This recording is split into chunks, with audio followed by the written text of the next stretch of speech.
9 जुलाई को आजम खान के परिवार के स्वामित्व वाले हमसफर रिजॉर्ट पर प्रशासन ने बुलडोजर चला दिया था। आरोप है कि आजम खान ने हमसफर रिजॉर्ट परिसर में खाद के गड्ढों की ग्राम समाज की सरकारी भूमि पर कब्जा कर रिसोर्ट में शामिल कर लिया था। इसी को लेकर रामपुर के एसडीएम सदर कोर्ट में वाद लंबित है, जिसमें आज आजम खान की पत्नी डॉक्टर ताजिम फातिमा पेश हुए और उनसे आज जिरह हुई। मैडम आज कोर्ट आई है, किस मामले में, क्या मामला बताओ? साइन करना हमसफर रिजॉर्ट के मुताबिक मामला था, उससे बयान हो गए।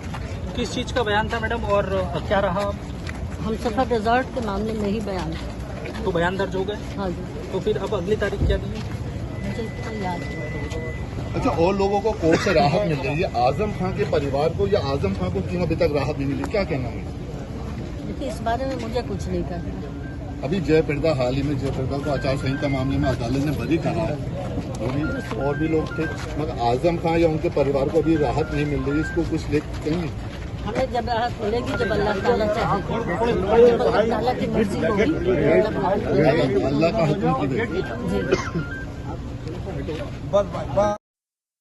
तंजीन फातिमा जी से आज जो है एसडीएम कोर्ट में जिरह होनी थी और वो जिरह में माननीय न्यायालय में उपस्थित हुई थी।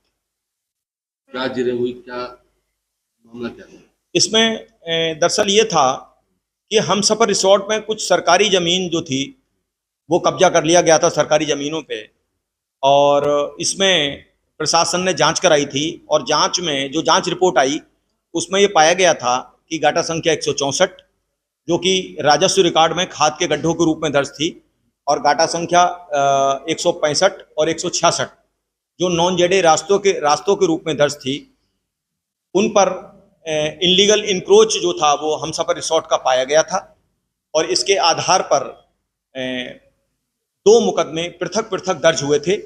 जो खाद के गड्ढे थे उनकी कार्रवाई धारा 67 राजस्व संहिता के अंतर्गत जो है तहसीलदार न्यायालय में की गई थी, और इसके अलावा गाटा संख्या 165 और 166 जो नॉन जेडे रास्ते के रूप में दर्ज थे, उनकी कार्रवाई यहाँ पीपी एक्ट में एसडीएम सदर की कोर्ट में चल रही है।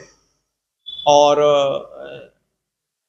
उसके संबंध में चूंकि ये जो हमसफर रिसोर्ट है ये अब्दुल्ला आजम खां, तंजीन फातिमा और अदीब आजम खां की लैंड पर निर्मित है, और इसीलिए पीपी एक्ट के तहत इन तीनों लोगों को नोटिस भेजे गए थे, जिसमें as a proprietor Tanzeen Fatima ji appear हुई थी और उन्होंने अपनी आपत्ति दाखिल की थी, साक्ष्य में शपथ पत्र दाखिल किया था, और उसमें आज उनसे जिरह हुई।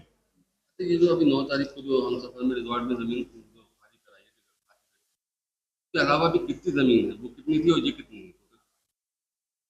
देखिए, जो गाटा संख्या 164 है जो खाद के गड्ढे के रूप में दर्ज है, ये 0.0338 हेक्टेयर है, जिसको 9 तारीख को प्रशासन ने कब्जा मुक्त करा लिया है। और इसके अलावा 2 गाटा संख्या रास्ते के हैं, गाटा संख्या 165 और 166।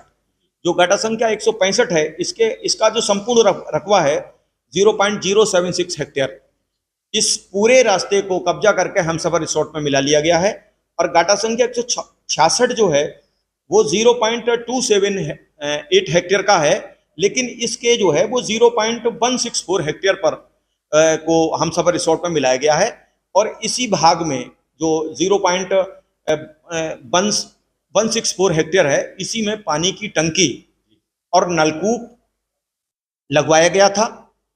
और जब ये कार्रवाई 9 तारीख को हुई, 9 जुलाई को हुई, तो उसमें ये बात सामने आई थी कि जो हमसफर रिसोर्ट में पानी की टंकी और आपके नलकूप है वो जल निगम का है, सरकारी है, और उसके संज्ञान में आने पर इसकी जो बाउंड्री वॉल थी उस बाउंड्री वॉल को तोड़कर हमसफर रिसोर्ट से इसको पृथक किया गया था। और हमारे आदरणीय जिलाधिकारी महोदय ने, चूंकि इसका उपयोग, ये जो उपयोग में जो टंकी जो लगाई गई थी या जो नलकूप लगाया गया था, ये इस मकसद से लगाया गया था कि ताकि इसका उपयोग जो है वो हमसफर रिसोर्ट के लिए किया जा सके। लेकिन जब प्रशासन ने ये पाया कि भाई ये जो जल निगम की टंकी और नलकूप लगाया गया है, ये पेयजल मिशन के अंतर्गत लगाया गया है और इससे ग्रामीणों को सुविधा मिलनी चाहिए थी आपके। तो उसके बाद हमारे जिलाधिकारी महोदय ने इस पर मीडिया वाइड भी दी थी और उन्होंने कहा था कि ग्रामीणों को इसका लाभ पहुंचाया जाएगा और उन्होंने ये भी बताया था कि 500 ग्रामीणों को इस पेयजल योजना के तहत इस टंकी से जो है वो पानी उपलब्ध कराया जाएगा, पेयजल उपलब्ध कराया जाएगा। तो ये जिले के बाद ये कितने दिन अभी और चलेगी तारीख? देखिए, जो अगली तारीख जो लगी है इसमें 30 जुलाई लगी है और उनके द्वारा अगर कोई साक्ष्य नहीं दिया जाता है तो अब पत्रावली बहस में आएगी और बहस में आने के बाद मैं समझता हूं बहुत जल्दी ही इस पर फैसला आएगा। अगली तारीख कौन सी पड़ी? अगली तारीख 30 जुलाई। हम सफर में इसके मालिकाना कौन लोग हैं? देखिए, जो जमीनें हैं हम सफर रिसोर्ट में, वो जमीनें आपके अब्दुल्ला आजम खां के नाम है, तंजीन फातिमा जी के नाम है और अदीब आजम खां के नाम है। तीनों लोग इसमें पार्टनर हैं और इसमें जैसे कोई रिसोर्ट बनाता है या इस प्रकार का कोई निर्माण किया जाता है रिसोर्ट का या बारात घर का निर्माण किया जाता है तो सराय एक्ट के तहत इसकी परमिशन ली जाती है। जैसा कि मैंने पूछा भी था, इस प्रकार की कोई संज्ञान में नहीं है उनके कि इस प्रकार की कोई परमिशन ली गई है। सिर्फ यही तथ्य प्रकाश में आया है कि साहब जो है हमने इसको आकर्षक घोषित करा लिया था और आकर्षक घोषित कराने के बाद जो है इसमें हम सफर रिसोर्ट का निर्माण किया। अगली तारीख 30 जुलाई। 30 जुलाई। 30